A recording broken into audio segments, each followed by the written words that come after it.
Saya akan menjelaskan tentang apa itu worldview.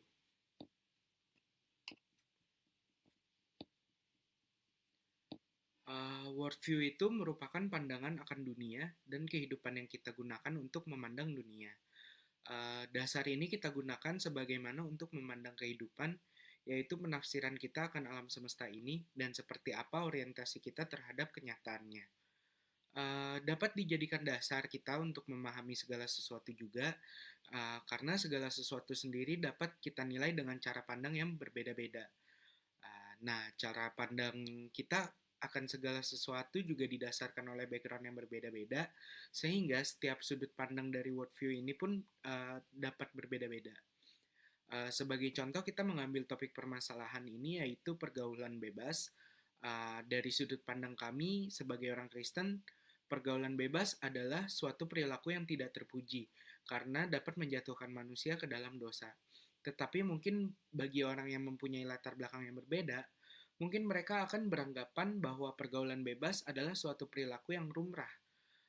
Banyak orang yang memiliki latar belakang dari barat beranggapan bahwa pergaulan bebas itu banyak memberi dampak positif bagi mereka, karena mereka dapat meraih kepuasan semata dan dapat membuka pikiran mereka yang bebas untuk berperilaku dan berekspresif.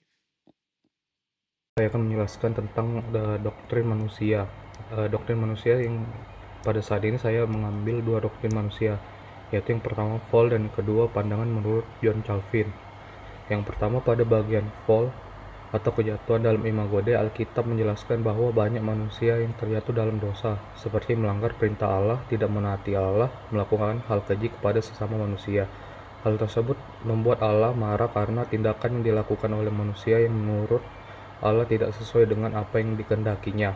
Pada pergaulan bebas, banyak orang yang menjauh dari Tuhan, seperti melakukan hal-hal yang Tuhan tidak kehendaki sehingga gambar dan rupa Allah menjadi rusak.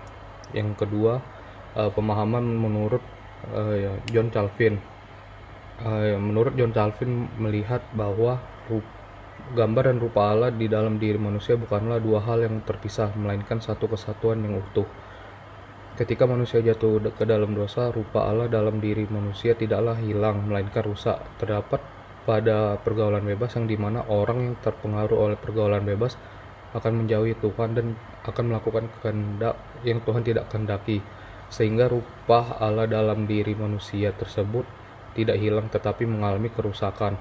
Akibat orang tersebut melakukan dosa dan dirinya sebagai bait Allah akan menjadi rusak. Contoh kasus nyata yaitu seperti di tempat tinggal saya yang di Karawaci, yaitu di Residence. Saya sering melihat malam-malam banyak orang yang balik ke apartemen dalam keadaan mabuk. Dan Saya menjelasin soal doktrin Allah. Doktrin Allah yang saya gunakan di sini adalah ketetapan Allah dan hubungannya dengan free will manusia serta aplikasinya terhadap topik yang saya gunakan, yaitu pergaulan bebas. Ketetapan Allah adalah rancangan Allah yang tetap dan tidak berubah. Rancangan Allah ini terserah kepada kehendak Allah guna untuk menyatakan kemuliaannya di bumi melalui ciptaannya. Ketetapan Allah ini adalah hak prerogatif Allah, di mana dia menginginkan untuk menyatakan kemuliaannya dan memelihara bumi ini sebagai tempat yang baik guna menyatakan kebesarannya. Ketetapan Allah ini tidak bersifat otoriter, namun memberikan kebebasan untuk manusia memilih sesuai dengan kehendaknya. Kebebasan yang diinginkan oleh Allah ini adalah kebebasan yang bertanggung jawab. Allah menginginkan manusia menjaga kekudusan hidupnya dan tubuhnya sebagai bait Allah. Kebebasan ini bisa juga disebut sebagai free will. Namun, kebebasan yang ada dan diberikan oleh Allah ini cenderung dipergunakan dengan sesuka-sukanya sama manusia, di mana manusia itu beranggapan bahwa kehidupannya ini itu adalah untuk memenuhi keinginannya, semua keinginannya pada saat dia menginginkannya. Jadi banyak perlakuan-perlakuan yang tidak indah di mata Allah seperti kumpul kebo, pesta gay, narkotika, itu semua dilakukan karena manusia tidak bisa mengontrol dirinya dan menjaga kekudusan dirinya sebagai bait Allah. Akibatnya, manusia jadi jauh dari Tuhan dan tidak mendapat perlindungan dan berkat Allah. Maksudnya tidak mendapat perlindungan dan berkat Allah ini tidak seperti ketika dia sangat dekat kepada Tuhan. Yang mengakibatkan banyak orang yang uh, jatuh terhadap kecanduan narkotika, terus juga hamil di luar nikah, bahkan sampai ditangkap oleh polisi. Namun hal ini bukan berarti rencana Allah itu menjadi gagal. Rencana Allah itu tetap dan tidak berubah.